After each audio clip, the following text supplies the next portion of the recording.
O eto, lalo kayong masasaktan dito. Kasi yung gusto nyo ipasok sa Senado, si Kibuloy, eh wala. Wala sa top 20. Tapos umaasa pa. Ngayon, mga bossing, ang ginagawa nila, eh kinukonsens, tama ba yung word kong gagamitin? Kinukonsensya nila or yung mga unang numbers eh parang ire-red tag ka nila eh. Nakasali ka sa NPA eh, no? Kapag ka hindi ka bumoto kay ano, eh sumusuporta ka doon sa sa NPA. Oh. Sino daw po? Sino ang mapanira na ayaw bumoto kay Kibuloy? Diyos ko Lord. Pagka hindi pala natin binoto si Kibuloy, mapanira na ho tayo, mga kababayan. Kawawa yung mga vlogger nito, mga bossing. No? Hirap na po sa kaka-vlog. Hanggang ngayon po, top 1 si Kibuloy. Saan? Sa vlog nila. Top 1 si Kibuloy. Saan? Doon sa ano? Doon sa survey nila. No? Yung nakita natin isang beses, sabi ko, top 1 si Kibuloy dito. Anong survey ba to? Archlight. Nakalagay. Sinearch ko sa Google. Hinanap ko sa Google yung Archlight. Aba, lumabas. Puro pangangampanya kay Kibuloy eh. Puro si Kibuloy ang magaling. O, doon top 1. Pero ho doon sa mga lehitimong mga survey, mga kababayan, nandun ho sa dakong paroon. Top nasa pang 28 hanggang 37 ho. Pagka ganyan ho, mga kababayan, yung position mo sa mga survey, magtugmolo doon ka na lang. Medyo lakasan mo na ng onte. para magising ka tapos na ang eleksyon. Hindi masakit na natalo ka. O, di ba? O, number 1 daw po. Sino ang mapanira na ayaw bumoto kay Kibuloy?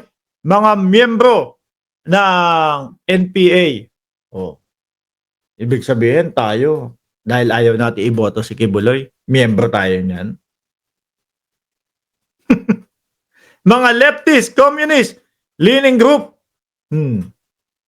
Alam ko yung mga DDS, di ba? In favor sila sa China.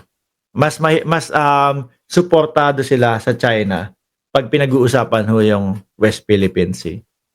Ba't isasabihin na yung mga ayaw bumoto kay Kibuloy ay mga leftist communists, no? Number 3, mga alagad ng mga magnanakaw at mandarambong sa pera ng taong bayan. Saglit lang. Sino ba may issue nitong mga to ngayon? Sino ba yung mga ayaw magpaliwanag kung saan napunta yung pera ng bayan? O kayo na lang ho sumagot. Alam nyo na yan. Number 4, mga drogista at mga protektor ng illegal na droga. No, kung ikaw mahina-hina yung puso mo, mga bossing, tapos mababasa mo na, ayokong mapunta sa 10 ba to? 10, no? Parang 10 utos ni Kibuloy. Iboto nyo ako. Kung ikaw mahina-hina ang puso mo, ayokong masama dyan. Sige na nga. Pipilitin ko na, iboto ko na lang si Kibuloy. Mga drogista, alam nyo ho, mga bossing, majority ng mamamayang Pilipino ay kumukontra po, no, ng maraming drogista o maraming tulak sa ating bansa. Yung laban kontra droga ho, mga kababayan, gusto ng mamamayang Pilipino yan sa maayos na pagpapatupad, mga bossing.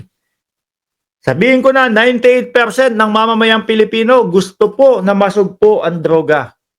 Pero hindi ho sa pamamaraan na ginawa ng dating Pangulong Duterte. Sa maayos na pamamaraan at hindi madadamay yung mga inosente. Ano ho? Kaya yung sasabihin nila, pag hindi mo binoto si Kibuloy, drogista at protektor ng illegal na droga, sira ba tuktok nyo dyan? O number 5, mga alagad ng mga korap na politikong magnanakaw sa pera ng bayan at pondo ng gobyerno, inulit nyo lang. Mga trolls na bayaran.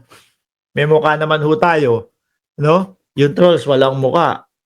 Bayad, Mark Ramos. May ibang klase yung mga DDS, mataas pala tingin sa akin. Eto hong ano ko, pambubisit ko na lang ho sa kanila, mga bossing. Nasabihan pa ako, 500,000 pala bayad sa iyo, ha. Sabi ko, ang taas naman ng tingin niyo sa akin, nambubuwisit na lang ako, 500,000 pa. Yung naniniwala naman kayo. Aba, iba yung Mark Ramos. Ano? Mambubuwisit na lang, 500,000 pa. Oh. Number 7, mga mainstream media na bayaran. Baliktad ho yata, mga kababayan. Ano? Kasi mga bossing, yung mga mainstream media, ibinabalita ho nila lahat. Ito po yung kay Kibuloy, mga kababayan, piling-pili ho. Pagka delicate ho sila, hindi nila ibabalita yan. Oh. Number 8, mga fabricated na kaso ni Kibuloy sa Amerika. Naku. At Pilipinas ang gumawa ng mga ultra-leftist Marxist. Naku, yan na naman kayo. May nag-ano nga. Alangan namang pati FBI maniwala dyan sa mga ganyan. Oh. Ano naman mapapalaan nila? Hanggang ngayon wanted pa din si Kibuloy sa FBI no? Hanggang ngayon nasa page pa din ho nila si Kibuloy, FBI page. Wanted Kibuloy 2 million pesos. Bakit hindi ho tinatanggal? Panigurado ako may pag-uusap na po ang FBI at ang Pilipinas. So, magugulat na lang tayo. Kibuloy, mangingibang bansa na. No, di ba? Ayaw niyo noon mga DDS? Asan pa? Ang mga opisyal ng gobyerno natakot sa zero corruption. Diyos ko po, Lord. Ang tawag dito, Congress nga pilit pinapaamin, pilit inahagilap yung pera at pondo ng bayan kung saan napunta. Pero yung mga tinatanong, wala. Paligoy-ligoy. Ayaw ibigay sa atin yung katotohanan. Kaya ang ginagawa na lang mga kunyari, masakit puso ko, hindi na ako makahinga, nagsusuka na ako. Artihan na lang ho. Di ba? Mga anti-progress at anti-development group na ayaw maging first world ang Pilipinas. Diyos ko po, Lord. Alam nyo, mga DDS, alam nyo kung sino man yung gumawa nito. Asikasuhin nyo na lang yung kaso ni Kibuloy. Baka sakaling makalabas pa yan. Pero yung sasabihin ninyo, pag-aaksayahan nyo pa ng oras at panahon, yung pagkasenador ni Kibuloy, walang maniniwala dyan. Ito sasabihin ko sa inyo. Ang mga hindi boboto, 10, ang daming ang dami, 10, parang 10 utos ni Kibuloy. Nung bago magpahuli o yung bago, actually hindi naman siya nagpahuli. Nahuli talaga siya. Yung bago pumunta sa Senado, ang dami. Kailangan daw sagutin ng gobyerno yung gasolina ng kanyang eroplano. Kailangan sagutin yung pakain ng mga bodyguard. Kailangan sagutin yung hotel nila, etc. etc. Ito naman, 17 o 18 yata yun. Ito naman, 10 naman Simple lang mga kababayan. Rektahin na natin to. No? Ang mga hindi boboto kay Kibuloy, unang-una, mga supporter ni Pangulong Bongbong Marcos. Kasi alam nila na ang grupo nila, puro paninira lang sa Pangulo. No? Pangalawa, yung mga straight government supporter mga bossing. Dahil nakikita nila, sila po yung mga tao na nakikita yung nagiging progress ng ating bayan. Mga bossing. At ayaw nilang maantala o maudlot yon dahil lang po sa paninira ng mga DDS sa pangunguna ni Kibuloy at ng dating Pangulong Duterte. May mas leader pa ba dyan? Dating presidente na nga yan. Natural, yan ang leader yung mga yan. Mag-best friend nga, di ba? Lip Morgan, shoutout sa iyo, at Kirby. Yun dalawa.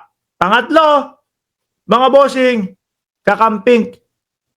No? Hindi naman huuto-uto ang mga kakamping, hindi naman huuto-uto yung mga yon para iboto si Kibuloy.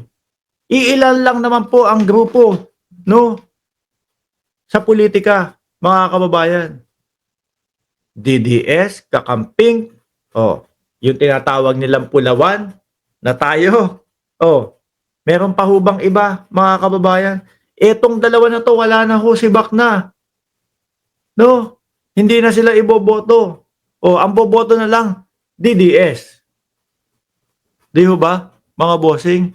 Eh kung nakikita niyo po yung sitwasyon ng DDS, simpleng patawag na lang ho ng dating Pangulong Duterte para mag-EDSA-EDSA.